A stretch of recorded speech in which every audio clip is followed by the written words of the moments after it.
నేను మిమ్మల్ని లైక్ చేయమని అడగట్లా, సబ్స్క్రైబ్ చేయమని అడగట్లా. ఒకే ఒక కామెంట్. భారత్ మాతాకి జై! దమ్ముగా, ధైర్యంగా, ఎలుగెత్తి ఒక కామెంట్ చాలా దమ్ముగా వేయండి. ఒకే ఒక కామెంట్ అడుగుతాను. దయచేసి కామెంట్ ఇచ్చి వీడియో చూడడం కంటిన్యూ చేయండి. ప్రపంచవ్యాప్తంగా ఇరాన్ యొక్క రాజకీయం గానీ, ఇరాన్ యొక్క తీరు గానీ, ప్రపంచ రాజకీయాలని ఒక రకంగా షాక్‌కు గురి చేస్తుంది. ముఖ్యంగా అమెరికా, ఇజ్రాయెల్ వంటి అగ్రరాజ్యాల దగ్గర అత్యాధునిక అణు ఆయుధాలు లేకపోతే ఇంకో రకమైన ఆయుధాలు ఉన్నా కూడా ఇరాన్ ఏమాత్రం కూడా వెనక్కి తగ్గకుండా చాలా స్ట్రాంగ్‌గా ముందుకెళ్తుంది. ఇది కేవలం ఒక దేశం చేస్తున్న యుద్ధంలా కాకుండా దేశ మనుగడ కోసం చేస్తున్న ఆఖరి పోరాటంలా కనిపిస్తుంది ఇరాన్ చూస్తుంటే. యుద్ధం అంటేనే ప్రాణ నష్టం, ఆస్తి నష్టం మనందరికీ తెలుసు.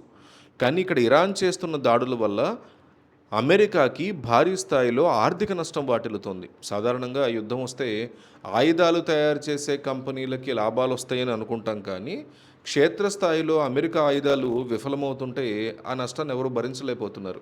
అమెరికాలోని ధనవంతులు, పారిశ్రామికవేత్తలు వాళ్ళందరూ కూడా ఈ విషయం మీదే వాళ్ళు ఆందోళన చెందుతున్నారు. యుద్ధం వల్ల చమురు అలాగే గ్యాస్ ధరలు ఆకాశాన్ని తాకుతూ ఉండడంతో అమెరికాలోని సామాన్యుల్లో కూడా తీవ్రమైన అసంతృప్తి.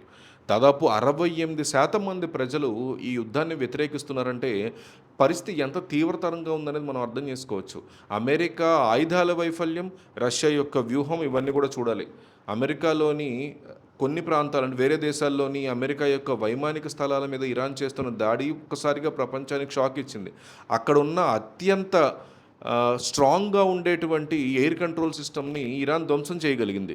ఈ విమానం పని ఏంటంటే, ఇక్కడ విమానం ఉంటుంది, దాని పని ఏంటంటే ఆకాశంలో ఎక్కడో దూరంగా ఉన్నటువంటి డ్రోన్లని, విమానాలని పట్టుకుని వాటి ఇన్ఫర్మేషన్ పంపిస్తుంది. అలాంటి కీలకమైన వ్యవస్థనే ఇరాన్ కూల్చేయడం అంటే అమెరికా రక్షణ రంగానికి చాలా పెద్ద దెబ్బ.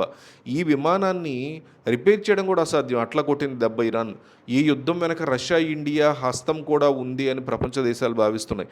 రష్యా నేరుగా యుద్ధంలోకి రాకపోయినా తన శక్తివంతమైన శాటిలైట్ల ద్వారా అమెరికా, ఇజ్రాయెల్కి సంబంధించినటువంటి కీలక సమాచారాన్ని ఇరాన్కి చేరవేస్తున్నట్టే కనిపిస్తుంది. ఏ బిల్డింగ్ ఎక్కడుంది, ఏ ఆయుధంతో కొడితే అది పూర్తిగా నాశనం అవుతుంది, ఇలాంటి డేటాని రష్యా ఇరాన్కి ఇస్తుంది, ఇండియా కూడా ఇస్తుంది ఇరాన్కి. దానివల్ల ఇరాన్ తన దాడుల్ని ఖచ్చితత్వంతో చేయగలుగుతుంది. అమెరికా తన ఆయుధాలని మార్కెట్లో అమ్ముకోవడానికి ఎంతో ప్రయత్నం చేస్తుంది, కానీ ఇరాన్ చేతిలో అవి విఫలమవడం వల్ల ఆ దేశం యొక్క ప్రతిష్ట మసకబారుతుంది. ముఖ్యంగా F-35 విమానాలు, ప్రెడేటర్ డ్రోన్లు ఇరాన్ యొక్క దాడులను ఆపలేకపోతున్నాయి. ఇవి అమెరికాకు సంబంధించినవి. అమెరికా యొక్క డ్రోన్లని పక్షులను రాల్చినట్టుగా దెబ్బ కొడుతుంది ఇరాన్. దీనివల్ల థాయిలాండ్, జపాన్ యొక్క ఆయుధాలని అంటే ఆ దేశాలు కూడా అమెరికా యొక్క ఆయుధాలను చూసి ఆశ్చర్యపోతున్నాయి. ఇండియా కూడా సుమారు 32,000 కోట్ల డ్రోన్ల ఒప్పందాలని అమెరికాతో రద్దు చేసుకునే దిశగా ఆలోచిస్తుంది. అమెరికా ఆయుధాల కంటే రష్యాకి చెందినటువంటి S-400 వ్యవస్థ చాలా మెరుగ్గా పనిచేస్తోంది అని ప్రపంచం గట్టిగా నమ్మడం మొదలుపెట్టింది. అందుకే అనవసరంగా డబ్బులు ఖర్చు చేసి విఫలమవటం కంటే, అలాంటి ఆయుధాలు కొనటం కంటే నమ్మకమైన రక్షణ వ్యవస్థని యాడ్ చేసుకోవాలి అని ఇండియాతో పాటు అన్ని కంట్రీస్ భావిస్తున్నాయి. ఈ మొత్తం వ్యవహారం మీరు అబ్జర్వ్ చేస్తే ఇరాన్, అమెరికా మధ్య యుద్ధం కాదబ్బా ఇది. రష్యా, ఇండియా వర్సెస్ అమెరికా లాగా ఒక వ్యూహాత్మక యుద్ధంలాగా అనిపిస్తోంది. అమెరికాని ప్రపంచ దేశాల ముందు ఎండగట్టడానికి ఇండియా, రష్యా ఇరాన్ ఆయుధంగా వాడుకుంటున్నట్టు అనిపిస్తోంది. సైనికంగా లేకపోతే ఆర్థికంగా చాలా తీవ్రమైన దెబ్బతింటోంది అమెరికా ఈ యుద్ధం వల్ల. సో ప్రపంచానికి అమెరికా యొక్క ఆర్థిక వ్యవస్థను ఎంత ఈజీగా దెబ్బతీయొచ్చు అని చూపించేలాగా ఇండియా, రష్యా ప్లాన్ చేశాయేమో అనే ఫీలింగ్ అయితే క్రియేట్ అవుతుంది.